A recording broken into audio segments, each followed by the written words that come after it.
Malien an y'o de fɔ aw ye ko an y'a kanu ka nin studio in ka a dayɛlɛ, an y'a kanu k'an ka page ka animer, k'an ka compte n'an ka chaîne ku animer walasa ka aw dɛmɛ kunnafoni minnu bɛ cun, ko minnu bɛ kɛ tile kɔnɔ, kalo kɔnɔ, san kɔnɔ an ka jamana kunkan, walasa ka aw dɛmɛ ka olu faamu, ka aw dɛmɛ ka dɔ fara aw ka dɔnta kan, ka dɔ fara aw ka dɔnniya kan. An sigikun tɛ ka a fɔ aw ye dɔrɔn a ye taa nin kɛ, aw kana taa nin kɛ, non. An sigikun de ka aw dɛmɛ ka kow faamu pour que aw kelen kelenna bɛɛ lajɛlen en âme et conscience a bɛ se ka choisi ka nin sira in ta walima ka nin sira in ta, ka nin sira in bila walima ka nin sira in bila. N'i y'a ye kuma bɛ caya waati dɔw la, dɔw kɛlen don k'u ka objectif ka mission di u yɛrɛ ma, o mission k'o kɛ anw kɛlɛli ye mun na parce que olu bolo olu ka laɲini aw ka to nin togoya la, aw kana faamuli kɛ, aw ka to nin togoya la, fɛn kana fara aw ka dɔnta kan, walasa su fara tile kan waati bɛɛ olu bɛ bila aw ɲɛ ka ko bɛ kɛ, olu bɛ bila aw ɲɛ k'a fɔ a ye nin kɛ, aw kana nin kɛ, olu de bɛ bila aw ɲɛ waati bɛɛ k'a fɔ nin ka ɲi nin man ɲi. Bref, olu de bɛ bila aw ɲɛ waati bɛɛ aw ka diɲɛlatigɛ fɛn bɛɛ lajɛlen na, donc aw ka baara bɛ ka tugu olu kɔ ye. Donc le fait que an bɛ aw dɛmɛ ka faamuli kɛ walasa aw bɛ se k'aw ka sira ta aw yɛrɛ, minnu bɛ aw exploiter, minnu bɛ fɛ k'aw influencer, minnu bɛ fɛ k'aw manipuler, olu tɛ se ka k'an fɛ, olu tɛ n'a ɲini k'an faamu yɛrɛ, o kɛlɛw de bɛ duguma. Maliyɛnw, ne hakili la bi bi in na aw kan ka aw yɛrɛ ɲininka sisan, est-ce que ni anw kun y'an da de k'a fɔ ko min bɛ ka kɛ Benin ko a ti a bɔ an ɲɛ, a ti Mali ɲɛ sira la, u kun y'a essayer ka ngalon min tigɛ k'a fɔ ko in bɛɛ bɛ ka dilan AES de fɛ, wa u kun commencera k'a fɔ yɛrɛ ko colonel Tigiri ni o ye Benin sɔrɔdasi minnu kun bɛna faga ta k'o ɲɛmɔgɔ ko a bolila ka n'a yɛrɛ dogo AES jamana de kɔnɔ. Maliyɛnw n'an kun ma kuma, o kun bɛ to bɛɛ lajɛlen hakili la, o kun bɛ to bɛɛ kɔnɔ, AES kun bɛ lajɛ dɔrɔn ni yɔrɔ de espace de, espace min bɛ k'a kɛrɛfɛ jamanaw déstabiliser. Nka an ka ɲɛfɔli ni an ka kumaw kɛra sababuya ye bi u yɛrɛ ye jɔnkala fɔ ko colonel Tigiri ko tiɲɛ yɛrɛ la k'a tɛ AES jamanaw kɔnɔ dɛ, k'a bɛ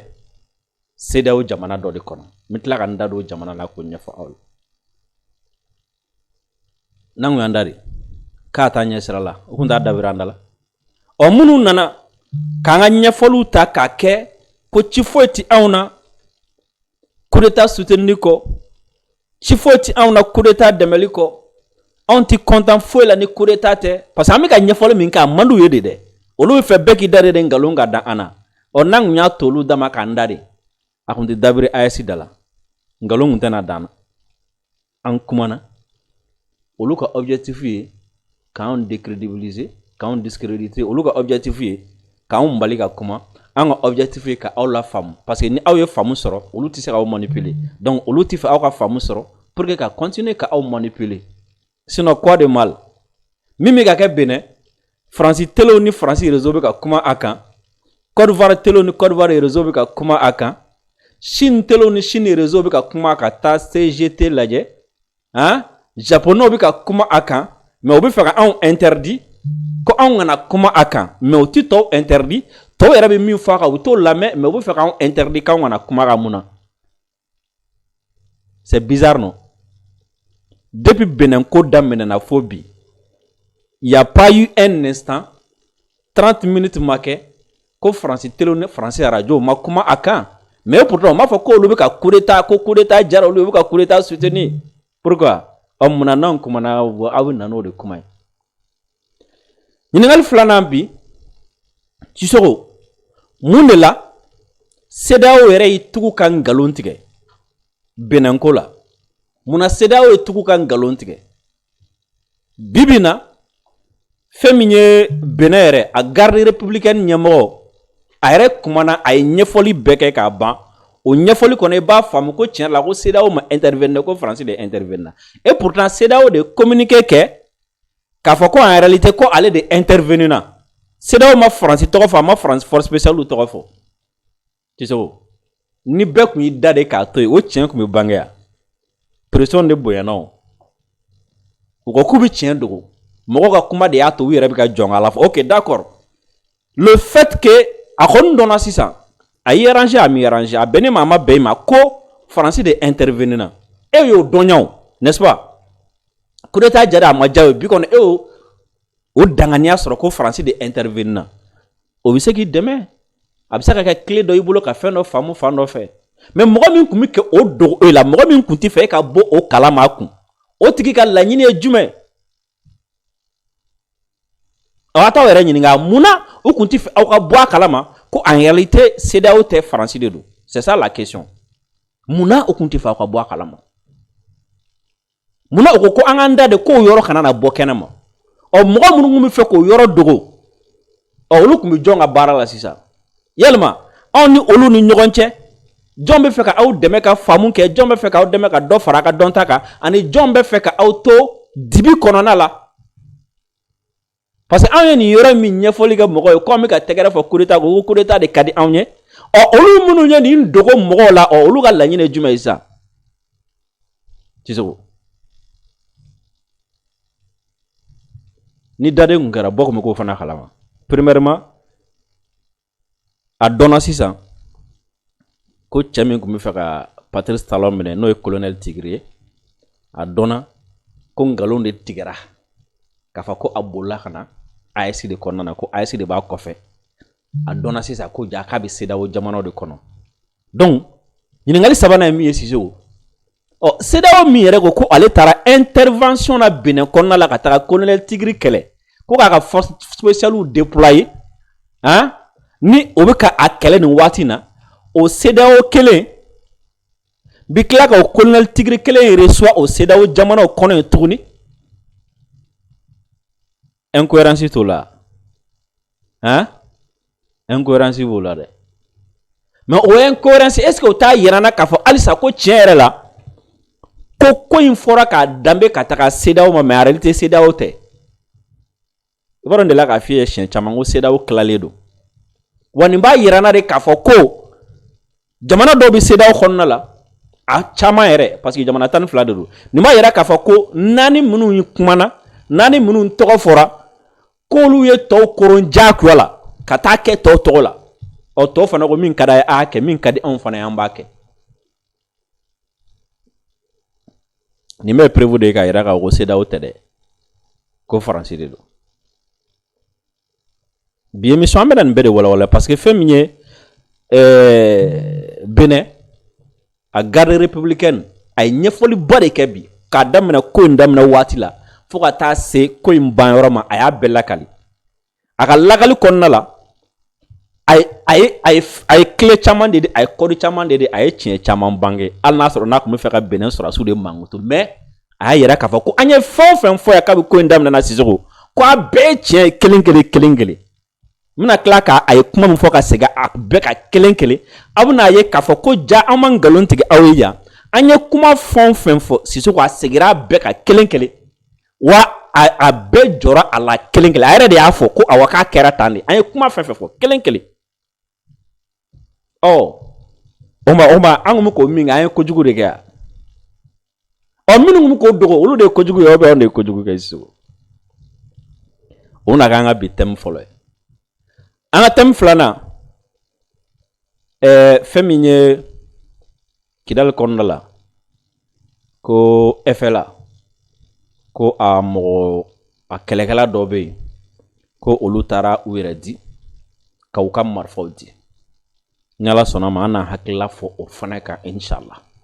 O la k'a ɲini aw fɛ aw minnu bɛ ka an lajɛ nin waati na direct la vidéo a y'a aimer, aw ka partager, aw ka cœur caman caman bila.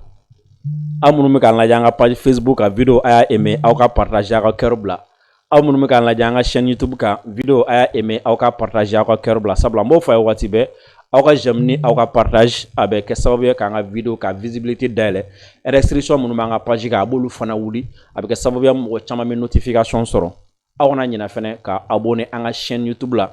aw abonnez ko à la chaîne YouTube là ay freke ka cloche de notification activée o ba to na vidéo ke o be vidéo nun soro ka lajɛ ka soro o ma recherche janke YouTube ka sabla YouTube yɛrɛ de be vidéo nun ci o ma sous forme de notification o la bi birkom kɛnɛ kan ka bɛn araba ma décembre kalo tile 10 san 2025 a décryptage ka di kosɛbɛ ɲɛfɔli caman bɛ a kɔnɔna la wala a y'aw bisimila kosɛbɛ fɛn min an ka fintigilakaw ye olu fana ye ɲɛfɔli dɔ kɛ sɔgɔmada na k'a fɔ k'u ye wulikajɔ dɔ kɛ ni ala sɔnna ma an b'o wulikajɔ fana ɲɛfɔ aw ye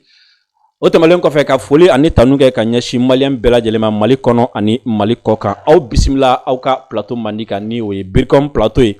boisson énergétique Promax ye boisson min ni a mindala ka di kosɛbɛ a kaɲi hakili ma farikolo fɛn min ye galabu ani k'i walawala boisson énergétique Promax bi kɛ sababu ye ka o nɔgɔya aw ma wala aw ye aw talan kɛ a ye an ka sponsor officiel lo sisan fɛn min ye an ka fintigilakaw ye olu ye communiqué dɔ kɛ bi décembre kalo tile 10 san 2025 l'état-major général des armées informe l'opinion nationale que dans le cadre des opérations de surveillance du territoire menées le 9 décembre 2025, des vecteurs aériens des FAMA ont, dans la matinée, neutralisé un pick-up camouflé sous un couvert végétal et contenant des fuites d'essence dans la localité de Sebabougou, cercle de Djama et région de Nioro. Ko fɛn min an ka fintigilakaw ka ɲɛmɔgɔso ka kunnafonidiso k'u bɛ bɛɛ lajɛlen ladɔnniya k'a fɔ ko fɛn min ye jamana kɔlɔsili o hukumu kɔnɔna la ko kunu décembre kalo tile 9 san 2025 an ka sanfɛ pankuru kɛlɛkɛ pankuru ko olu kɔni ye sɔgɔmadafɛn fɛnw fɛ olu kɔni ye wulikajɔ dɔw kɛ wulikajɔ min kɛra sababu ye mobili min ni a bɛ wele ko pick-up ko a dɔ kun dogolen don tuni dɔ kɔrɔla la min ni fɛn min ye essence caman ye o kun bɛ a kɔnɔna la a kun bɛ yɔrɔ min na o ye Sebabugu mara Sebabugu bɛ Jɛma fɛ Jɛma fana bɛ Ɲoron fɛ donc u ye ale gosi ka ale kɔni ka amagaya. Dans la même localité, dans l'après-midi, les vecteurs aériens ont également traité avec succès une base terroriste renfermant un pick-up, du carburant et des terroristes dissimulés dans une forêt touffue. Ko o dongelen konna la midi tɛmɛlen ko fɛn min ye halisa an ka sanfɛ kɛlɛkɛ pankuru ye olu fana ye terroriste ka jabala dɔ min ni mobile min bɛ n'a bɛ fɔ a ma ko pick-up ko o dɔ kun bɛ yen nɔ fɛn min ye taji ye o fana kun bɛ yen nɔ ani jatigɛ wale kɛbagaw caman fana kun dogolen don tu dɔ kɔrɔ yen nɔ donc olu fana traitera ka ɲɛ kɔrɔ de ye k'a fɔ ko olu kɔni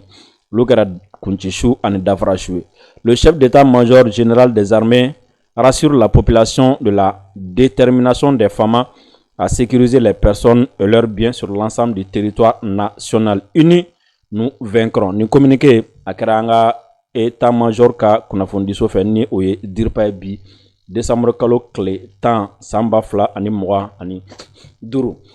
Sisan jango ɲuman ko don bɛ taa a bɛ girin ka jɔ fɔlɔfɔlɔ le 10 décembre ko a kun bɛ tɛmɛ ten ya fɔlɔ le 10 décembre kun tɛ tɛmɛ ten dɛ n b'a f'i ye le 10 décembre Mali kɔnɔ yan bɛɛ kun bɛ taa télé lajɛ nka a bɛ kɛ cogo di fɛn min bɛ to sen na o ye Ala ka masaya dɔrɔn ye. Maliyɛnw fɛn min ye Benin Patrice Talon a ka garde républicaine o ɲɛmɔgɔ ale kɔni ye kuma ta ka walawalali kɛ ko minnu tɛmɛna Benin dimanche tile kɔnɔ ko in daminɛna tɔgɔ min na a ye ɲɛfɔli kɛ ni a y'aw kulomada kosɛbɛ an ye kuma fɛn fɛn fɔ aw ye a bɛna segin a bɛɛ ka aw ye kelen kelen. A ko tout a commencé à 2h10 où j'ai reçu un appel du général de corps d'armée Bertin Bada. Mɔgɔ min bɛ ka kuma in ɲɛfɔ a tɔgɔ de ko colonel Tevo Dre.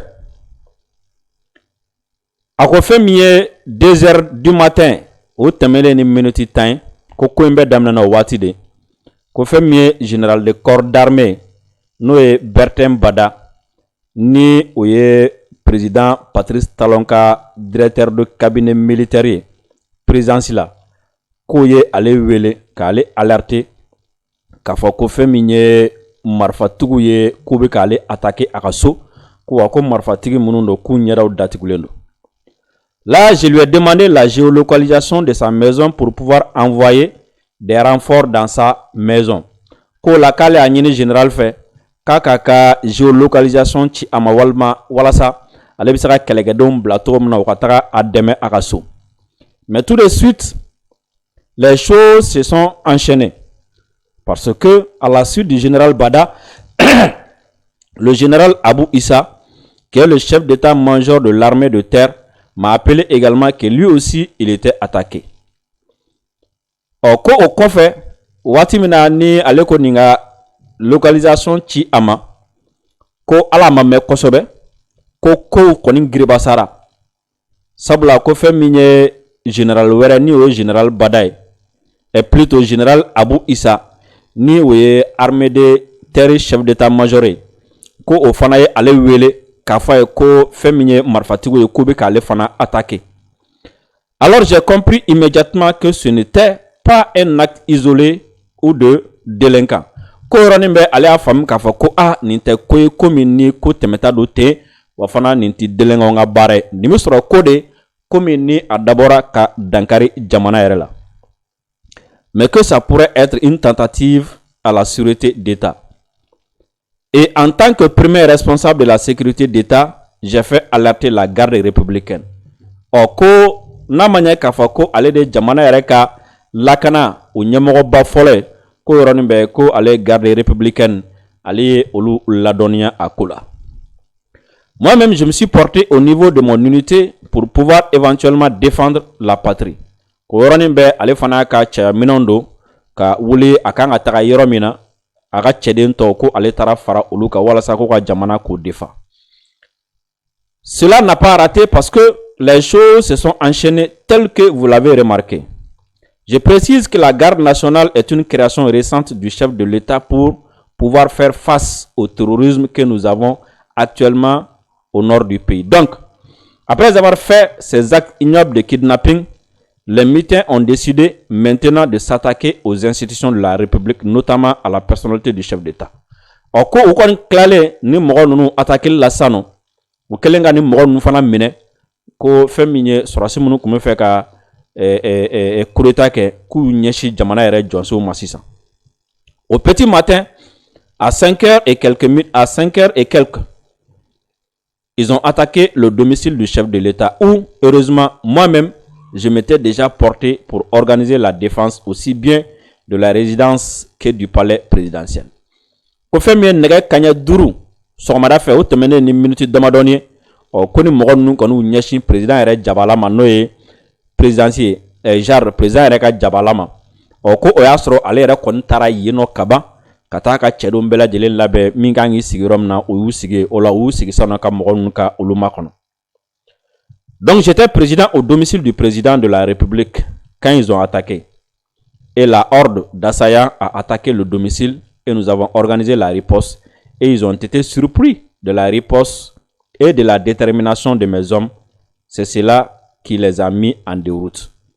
Ko olu kɔni labɛn ka mɔgɔ ninnu kɔnɔ ko mɔgɔ ninnu kɔni labɛnnen nana olu kama nka olu ka cɛfarinya ani olu ye jɔli min kɛ ko de kɛra sababu ye ni mɔgɔ ninnu kɔni ma se ka se olu la. Non seulement je vous confirme que le président et son épouse étaient présents sur les lieux, mais j'ai été agréablement surpris du courage du président de la République qui était collé à moi en tant que chef militaire. Malgré mon insistance à lui demander d'aller s'asseoir, il a tenu à être à mes côtés et à suivre les opérations. Il a fait dès 3h du matin où j'ai mis pied chez lui toute la journée jusqu'au soir où les opérations ont fini. Il était tout le temps avec moi. Ko ngoni ndamena fo ka taa fɔ ko a banna sufɛ ko président Patrice Talon ko o kɔni kun b'ale kɛrɛfɛ waati bɛɛ waati ni ale ko ma président t'i sigi k'a b'a fɔ ko ayi ko a tora ale kɛrɛfɛ ko fo ka taa fɔ ko ka ko ninnu ban sufɛla fɛ. C'était des affrontements très violents qui ont duré environ 45 minutes. Parce que les assaillants ont attaqué d'abord avec leurs engins blindés. Alors, quand le président Jabala là, ko kele koni a tora senafo milti binani ani duru. Sabla ko sorasi munu nana présidence attaqué. Ku nana bulmafe munu kona fo mako blindé. Ku nana olu de là. Nous aussi, nous avions nos agents blindés sur place et c'était un combat farouche. Ko olu fana nous ka blindo kundo. Donc ko kele ko a gelera kosobe. Après, ils ont débarqué et ont utilisé les différentes ruelles menant à la résidence. Mais c'est sans savoir que ces ruelles-là étaient bien tenues et ils ont été mis en déroute. Donc, ça a duré environ 45 minutes. Oko ou n'allait blendo kona ko kele gelale oko ou solaka jigin kabo ou ka blendo kona ka fa kum na bolon mena wala sa ka se ko attaquer président ka Jabala kona na ko ngako ayasro olu koni kele no ka yoro bela jelen da so donc ko o maseka do ko imbela jelen kara metu binandur kona la. Je ne peux pas savoir combien de morts il y a eu de l'autre côté. De notre côté, nous avons eu un seul mort et un blessé. Kale ti se ka fo mo mi sara attaquer kala na ko nga ko lu kon fe ko sora se kelen sara olula wa sora se kelen banana. Après avoir échoué dans leur plan de capturer ou d'éliminer le président de la République, ils tenaient quand même à dérouler le plan qu'ils avaient. Donc, ils sont allés à la télévision nationale où ils ont, dans la précipitation, fait passer ce message que vous avez vu. Oko ou kon décelé ka président ka Jabala ka osoro oko ou télé Europe ko katara télé là ni oye comment dire là Benin TV ni oko katara ou déclaration ni awa kutara katara o déclaration nke. Et pendant qu'ils étaient en train de passer le message, nous on était passé à la contre-attaque, à la contre-offensive. Donc quand nous avons détruit l'un de leurs blindés, là, c'était la débandade et c'est là qu'ils ont, dans la précipitation, également abandonné la télévision nationale. Ko wati mina ou kume télé là, ka ou ka déclaration ke, ko o wati astro olube ka ou kanga ta kele to mina ko lu astro olube ka olabe. Ko ore la sa ko to télé la kuma na wati mina ko olu kon balla ka ta chunka ko ka blende kelembe no ko oluye o tien. Ko tien ne ko to yereta. Nous avons dès lors, avec le soutien, le renfort des unités voisines venant de Ouida et Alada, repris position de la télévision nationale et les mutins se sont ensuite retranchés sur la base de Tokben, qui est située à 10 km environ du centre-ville de Cotonou. Au toit de là, ni Oluka Sorasiwero Munumbeno ni Ubora Ouida ani Alada ko olu koni sera ka télévision nationale ka osoro ko okele ko colonel Tigri ni aka mogon ko utara unyama dogo uka sorasi kamembe no ni abe Tokben ko ni ani dugona che kilomètre temps nyoy. Premièrement, dès qu'ils se sont retirés dans cette base, nous avons encerclé la base. Notre première idée, c'était de monter un assaut sur la base. Mais au premier moment, vu que la base se situait en plein milieu d'agglomération et nous étions en pleine journée, il ne fallait pas créer des dommages collatéraux et nous avons décidé de ne pas aller à cet extrême. Ko ni a jatemene ko kabi mogo nunu koni ni o colonel Tigri na ka jamae ko kabi olu tara nin kan ko folen konna la ko lu ye kan koni bela jelen lamunumunu olu kelen ka kan lamunu ko feminye olu kɔni kun bɛ fɛ ka o kɛ ni mɔgɔ ninnu kan nka olu y'a jateminɛ o waati y'a sɔrɔ dugu jɛlen don ka ban fɛn min jama caman kɔni bɛ o yɔrɔ la k'olu y'a ye k'a fɔ ko ni u taara k'a fɔ k'u bɛna taga kan attaquer ko a bɛ sɔn ka kɛ sababu ye mɔgɔ caman ni bɛ to a la walima tiɲɛni caman bɛ don mɔgɔw ko tiɲɛni caman bɛ don mɔgɔw kun donc ko o de y'a to olu kɔni ma sɔn ka o kɛ mɔgɔ ninnu kan o cogoya la. C'est pour cela que en fin de journée, vers 18h, nous avons fait appel à la coopération internationale, la coopération sous-régionale sous mandat de la CEDEAO. Donc, le fait que Olumase ko ke mogo nunu ka kuto kangone ko odiato olu wele bla djema ka wele bla CEDEAO ma ka wele bla usiginyon jamano ma ani CEDEAO ma. La partie nigérienne nous a répondu favorablement et nous avons procédé plutôt par des frappes ciblées et chirurgicales pour détruire les engins à l'intérieur qui pouvaient leur permettre de venir attaquer à nouveau parce qu'ils avaient le plan de venir prendre possession de l'aéroport et autres. Donc il fallait tout de suite finir avec cela. Au Kofe Minier, Nigeria surasu koni nale ko okera sababu Nigeria pangulu ko olu koni tara sanfala fe ko ka kaingone ko ka goshi kosobe mobile munu kumubolo blende munu kumubolo koni ukumu ko laben tuguni ka fa koni shukura kumnata aéroport fana attaquer ani kana attaquer woroke ko okera sababu ko ka olu koni ka olu tien. Quand il y a eu les frappes, déjà ceux qui étaient dans la base ont pris la clé des champs et la base s'est vidée. Au Nigeria sera sous nale, au lieu que gaucheli que avion na sanfala fait, comme Romumu Kayenkono ko olu bolla. Puis c'est après cela que nous avons utilisé les renforts qui nous étaient venus de Ouida et du camp d'Alada pour faire le ratissage. Ce ratissage a été fait avec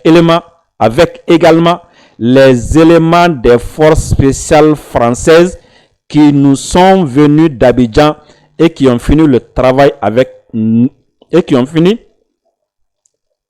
travail que nous avions si bien commencé. Oko gosulu kele sanfala fe o kele kele sababu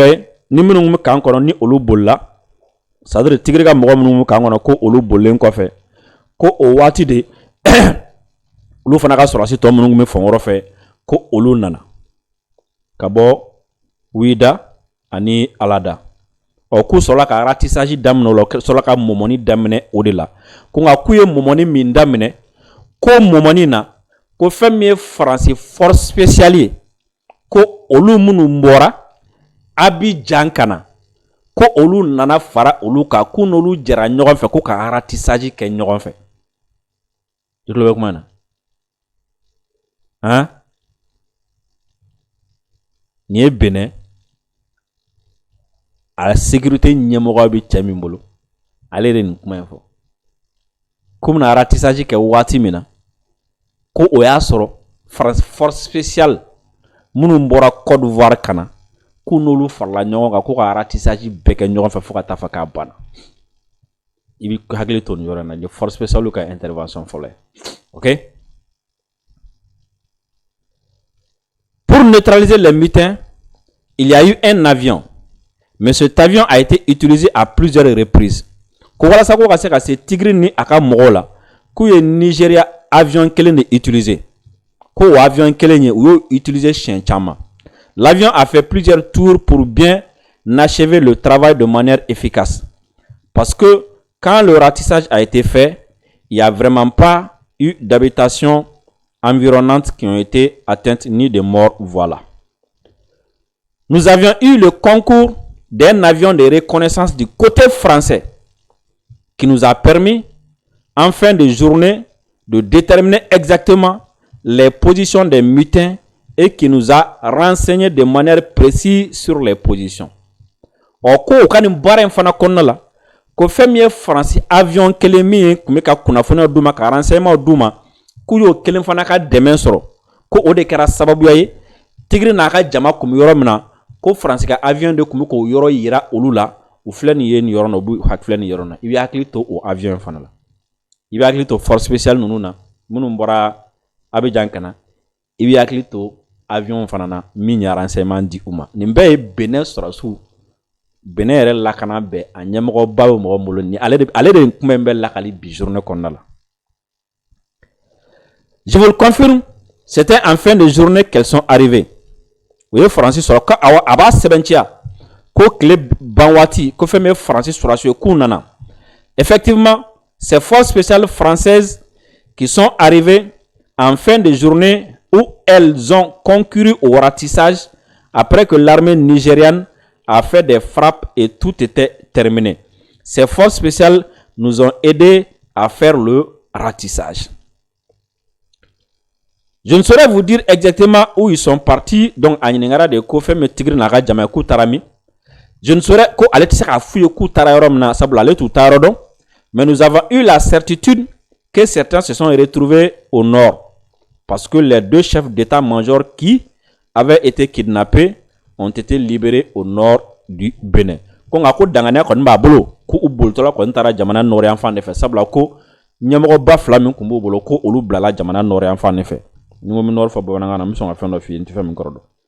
exactement dans la commune de Tchaourou. C'est à plusieurs centaines de kilomètres, environ 400 kilomètres de Cotonou. Donc, à Ningara, ko fait mieux général, colonel Tigré, ko ma anaka mogo tarami, akoka serula, hein, akoka ugen, olo tarami. Alors, akoka le tisse ka fo abiyoro mina exactement. Mais, kale bado ka fo ko ubulla. A ɲininkara fana ko est-ce que n'a sɔrɔ ni a dalen b'a la k'a fɔ halisa Tigre n'a ka jama bi Benin kɔnɔna la ko tiɲɛ la k'ale tɛ se ka fɛn fɔ o fana la. N bɛ da nin yɔrɔ la a ye ɲɛfɔli minnu kɛ Sisoko. N b'aw hakili lajigin k'a fɔ ko mɔgɔ min ye nin ɲɛfɔli kɛ fɛn min ye garde présidentielle ɲɛmɔgɔba hein ale ni ɲɛfɔli kɛ wa fɛnɛ mɔgɔ min fana don i b'a dɔn n y'a tɔgɔ kɔni f'i ye n'est-ce pas colonel Tevuya Jire ale de ni ɲɛfɔli bɛɛ lajɛlen kɛ bi n bɛ k'i hakili to yɔrɔ minnu na n'aw hakili b'a la maliyɛnw an ye émission minnu kɛ aw ye yan an ye révélation dɔw kɛ aw ye n y'a fɔ aw ye n ko le 7 dimanche ngo Patrice Talon ye France wele hein ay Macron wele ay Tinubu wele ay Alassane wele nya fo ye ngo yere non kera wa Alassane ale ni Macron olu de ko fo kata kele ke jakku wala wi Nigeria suka nani ay wa nya fo ye aya ka fo ko Macron ale de fana kala ka Tinubu rassurer ka fo ko ka deme bela jelen bay nya fo yo konna la ngo Nigeria plutôt ngo ay avion do blaka taka ngo avion ma baraba kere ntla ka fo awye ngo avion militaire do fana bora Côte d'Ivoire Abidjan yagle be kumana kataka Benin nya fo awye ngo avion konna la ngo force spéciale fana kumbe a konna la ni woye France ka force spéciale nya ko liben kumana no nyen kumana fa nya fo awye fana ngo a dombe feme le 7 dimanche klebe konna la nya fo awye yana ngo feme France ka avion de renseignement do ngay clé bela jelen ba Benin kuna ngale de kuna fona bela jelenti wa ntla ka fo we labana ngo sika fo itala ngo sera obi blufu de la ngo France de fem bela jelen ga duguma ani sanfɛ o Benin yɛrɛ sɔrɔ su ka ɲɛmɔgɔ a filɛ ne ka reconi aw ye sisan k'a fɔ ko ne kuma fɛn fɛn fɔ aw ye yan nɔ ko tiɲɛ don avion militaire bɔra Abidjan kana Benin ko avion bɔra Nigeria kana Benin ko a fana ko France avion de renseignement ye journée bɛɛ lajɛlen ba sanfɛla la ka renseignement di a segira bɛɛ kan k'a bɛɛ confirmer et pourtant a don CEDEAO ye communiqué min kɛ CEDEAO ko ale a ka force spéciale plutôt ko ale a ka force en attente k'ale a déployer terrain kan ko Nigeria avion tara mais CEDEAO ka communiqué kɔnɔna na CEDEAO dama maga France la tiɲɛ tɛ CEDEAO m'a fɔ ko France sɔrɔsiw faraliw k'a ka kɛlɛ kɛ CEDEAO m'a fɔ France sɔrɔsiw bilal'u ɲɛ ka kɛlɛ kɛ CEDEAO m'a fɔ France sɔrɔsiw bɔra Abidjan ka taga CEDEAO m'o fɔ wa CEDEAO m'a fɔ fana ko France sɔrɔsiw jiginna duguma ka Tigre n'a ka mɔgɔ kɛlɛ CEDEAO dama mɔgɔw la Sisoko ti yɛrɛ ɲininka ɔ mun na CEDEAO y'a fɔ k'ale y'a kɛ k'a sɔrɔ a ma kɛ France de y'a kɛ pourquoi CEDEAO bɛ fɛ ka dogo mun na ko France de ko in bɛɛ kɛ k'ale ma kɛ parce que ne y'a ye minnu hakili ti bɔ ntɛnɛn n'a ka tarata sɔrɔ olu ko oui bɛɛ ni France taara intervenir Benin problème jumɛn b'o la France intervenir na Mali la Russie bɛ Mali la Tchétchènes bɛ Mali la n'est-ce pas Russie bɛ Mali la an y'a dogo hein an de ma manifester ka Russie wele ko ka na u nana an y'a dogo hein o bɛ yan n'est-ce pas ok ɔ mun na CEDEAO bɛ fɛ ka dogo ko France de taara intervenir mun na France yɛrɛ tun bɛ fɛ ka dogo k'a fɔ k'ale intervenir na Benin mun na n'a sɔrɔ France a le droit d'intervenir n'est-ce pas? Benin a le droit à France wele. CEDEAO a le droit à France wele. Oh muna wa dogo. De boro la ka dogo ko do ba ko fe muna adogora. Si ça nyaay fait mine France en ministère des Affaires étrangères à porte-parole nya sigli télé de la be faire justifier français bolé minka be faire justifier jakwala parce que adamna na ko mi faire dogo comme am borani kuma bo dien bora kala ma 600 wala ou fait ka mo convaincu 600 ou fait ko yere justifier ne be fait dro ne be faire ko mi fam dro français intervenant ma intervenir côté de ne be fait aw ka were nyini nga dro muna français ya ka intervention dogo muna CEDEAO ye France ka intervention dogo muna CEDEAO ya yira kale de intervenant ka soro français de intervenant muna CEDEAO ya yira ka fako CEDEAO de benaka ka soro en réalité CEDEAO yere ma be aka de to de forcing ke kana ni we jamana flying Nigeria ani Côte d'Ivoire ani jamana saba plutôt ani Sierra Leone ne be fedro akwa yere nyini ngolo dro muna o dro ne ka inquiétude parce que en cartésien de quoi ma fa moi ni bi fera donner soro donner bi bo nyingal de la quoi ma fa moi ibi siga ni dutera ibi nyingal ke wala bi jabi soro quoi ma fa moi donc o lambi fe awga nyingal ke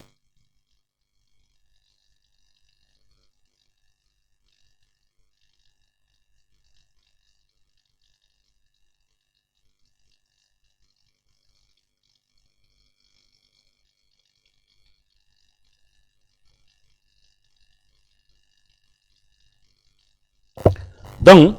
nawo nyingali ke nawo jabi min soro la o aw yere ka effort personnel e quoi wala nay danaya min soro o jabi ko fe abo danaya ta ka bara keni o yi quoi wala mo ma influencer mo ma obla ka ta fa o fole aflana kuna fonia jelo mbora bi kafa kuna fonia jelo mbora bi kafa ko femi colonel Tigrier ko a bolla kana Togo de konna la abara ko en fana konna la uko ko ay sika communication de bi ka tegere fo ko a jarolu de a donta borota donc ko sika fo itala ay si de bi ko en ko fe ay si de bi coup d'état en ko fe ay si de bi fa coup d'état ke tan wa mo nu yera bolla ima ali Nigeria ka avion mi yera bobo fo do tara fo ko we ko ni ay ko avion nana yera sore parce que ko avion ko mi ka mo nu de guerre akum ga renseignement ni ku sigale ne do na soro ni mo nu mana ya mfe o 600 kuna fo no jelo mbora bi ka fo ko en réalité CEDEAO minga sora su tara bene ko ataka Tigri ni aka jama kele ko Tigri klala ka botuni ani aka mogo ku be Togo nous e Benin kerefe jamana ni o e CEDEAO jamana do yere woni o be CEDEAO kono toujours donc c'est comme si CEDEAO sera su tara mogo min kele a bora ka do CEDEAO jamana do kono abe nangu yandari ni chembe boa nangu ko Benaka jana a chembe boa nangu ka nga strate est-ce que ni chembe boa be dien kuntna a retenu ka fa konde ni kula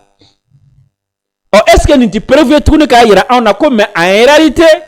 intervention ti CEDEAO ka intervention de parce que nasro ni CEDEAO de ko intervenant hein CEDEAO ti saka ka sura su bla ka ta mo kala o ti ka tla ka ta do CEDEAO kelen connaît ça c'est pas possible. Donc en réalité ça veut dire que CEDEAO ka intervention te ko dara CEDEAO kunade CEDEAO ka couverture we a to da CEDEAO ka soro CEDEAO era kono jamano ba be ala c'est ko mbe France ka ko glale parce que France ka toro jan fa ka intervenir a famu mandi ibaya parce que nyom o nyefoli ka chan famu mandi a France mangoya mo bu yera ni nga muna France donc ya ko taka a to di CEDEAO ma comme CEDEAO fana konna la président do be no olu fana ka influence ka boni to tay olu to tegat no me kata parce que président do fana be no olu ko Benin do ko lu ka strata la de Benin ko damna na fobi ye Sénégal ka kuma mɛ Bassirou Diomaye Faye min fɔ y'a mɛ Sonko ye min fɔ y'a mɛ togo kuma ye togo ka kuma mɛ depuis ko in daminɛna fɔ bi pourtant togo bɛ Benin kɛrɛfɛ ye togo ka kuma mɛ non jamana joli de bɛ yen nɔ ye jamana minnu ka kuma mɛ jamana 3 dɔrɔn tɛ yan Sierra Leone Côte d'Ivoire Nigeria à part ça i ma CEDEAO jamana tɔ si ka kuma mɛ et pourtant c'est pas possible hein parce que CEDEAO tɛ se ka décider ka taa kɛlɛ kɛ hein ko CEDEAO jamana b'u da de k'u tɛ foyi fɔ c'est pas possible depuis o yɔrɔ la i kan ka dɔn ko Malaisie dɔ bɛ yen i kan ka dɔn ko in tɛ CEDEAO ka ko ye quoi ne bɛ fɛ k'aw dɛmɛ de ka diɲɛ ko faamu quoi ɔ ko a tɛ AES kɔnɔ ko tigiri mana AES kɔnɔ ko tigiri dogolen don CEDEAO jamana yɔrɔ de ka ɲi ni o ye Benin ye ne ko n ko nin kuma in de digira français minnu bɛ Mali la ka tɛmɛ fɛn bɛɛ kan français finman minnu bɛ Mali la nin kuma in de y'u tɔɔrɔ ka tɛmɛ diɲɛ fɛn bɛɛ kan nin de y'u lamaloya ka tɛmɛ diɲɛ fɛn bɛɛ kan parce que olu kɔni kun bolo kɔni ayi non non non nin kun y'u kɛlen ka preuve dɔ de sɔrɔ min b'a to u bɛ tilen ka taa fɔ ko AES de b'a kɔfɛ i m'a ye a fɔlen sisan nɔ k'a fɔ ko cɛ yɛrɛ ko a yera CEDEAO jamanaw kan u kama ɲiginna u kun tɛ fɛ an ka nin fana ɲɛfɔ mɔgɔw ye parce que u bolo ko n'a ye ko in ɲɛfɔ ni mɔgɔw bɔra a kalama ni mɔgɔw bɔra nin yɔrɔ fana kalama ko halisa mɔgɔw bɛna na walawala so n hakili la aw ye fɛn faamu sa dɛ n y'o de fɔ yan ko a ɲɛfɔ kun de ye walasa ka aw dɛmɛ ka faamuyali kɛ ka diɲɛ faamu ka Mali faamu ka jamana wɛrɛ faamu sisan an ka taa Kidali ka fɔ an ka taa Kidali an ye min mɛn Kidali an k'o ɲɛfɔ aw ye joona vidéo a y'a aimé aw ka partager aw ka cœur caman bila Kidali décembre kalo tile 10 san 2025 ko fɛn min ye Kidali gouverneur ale ka yamaruya kɔnɔna la ni o ye général Alhaji Gamu ye ko fɛn min ye FLA a kɛlɛkɛcɛ mɔgɔ 10 ɲɔgɔn k'olu kɔni taara marifa bila ko k'a fɔ ko olu b'u yɛrɛ ye jamana de la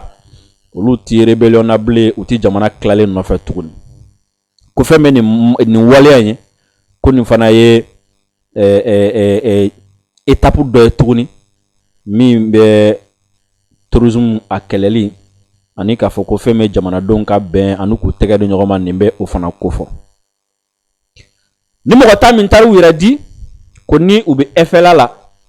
u taara marifa di bon olu tɛ rébellion na bilen u tɛ FLA la bilen Sisoko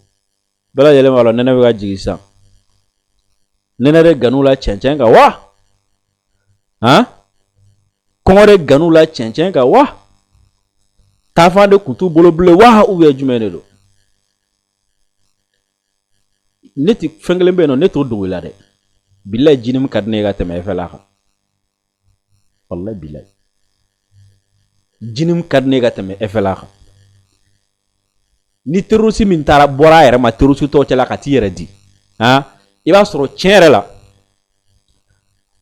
u y'o nɛgɛ ka don n'a ye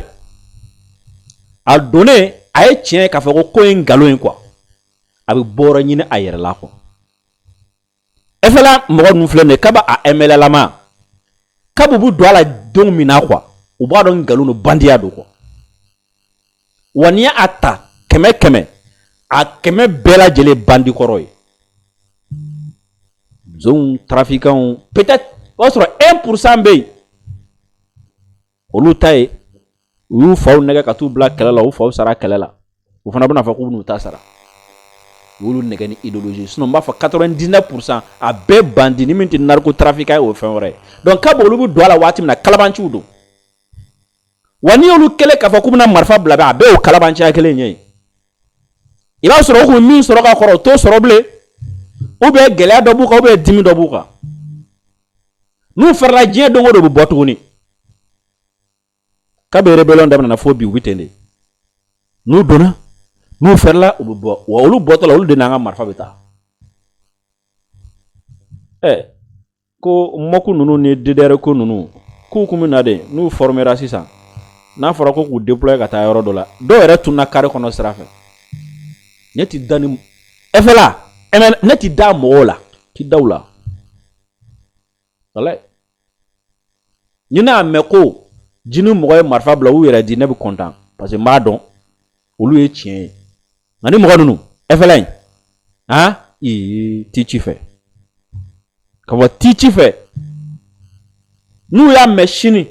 a fɔ ne k'a f'i ye n'u ninnu y'a mɛn sini ko jamana fɛgɛyara ni ninnu y'a mɛn sini ko FLN ye fanga sɔrɔ fan dɔ fɛ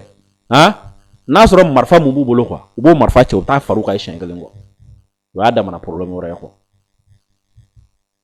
ne tɛ da ninnu na dɛ Maliyɛnw bɛnna situation kan an bɛ fɛ k'aw yɛrɛ lamɛn sisan ani an famana k'a sɔrɔ an ma téléphone labila Sisoko téléphone ye 75 30 37 08 75 30 37 08 u ka mɔgɔ ninnu ka vidéo in yɛrɛ kala siɲɛ kelen dɛ u ka vidéo in kala mɔgɔ minnu nan'u yɛrɛ di voilà aw bɛ se ka weleli kɛ téléphone ye 75 30 37 08 a volume kala an k'a lamɛn.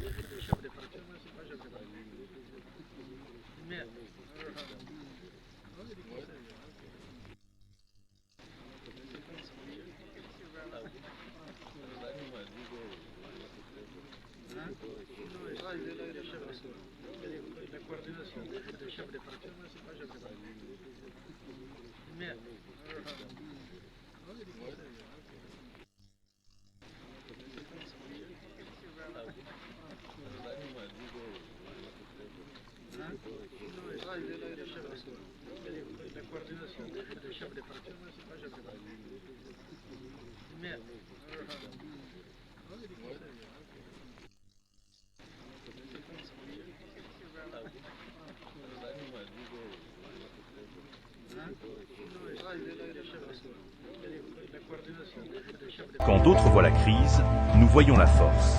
Quand certains se moquent, nous avançons ensemble. Sous le soleil du Sahel, le peuple malien se lève, fier, debout, solidaire. Dans chaque main tendue, dans chaque sourire partagé, vit l'âme d'un pays qui ne plie pas. Nous transformons les épreuves en espoir, les moqueries en motivation. Car notre force, c'est notre unité. Nous sommes le Mali, fort, uni et résilient.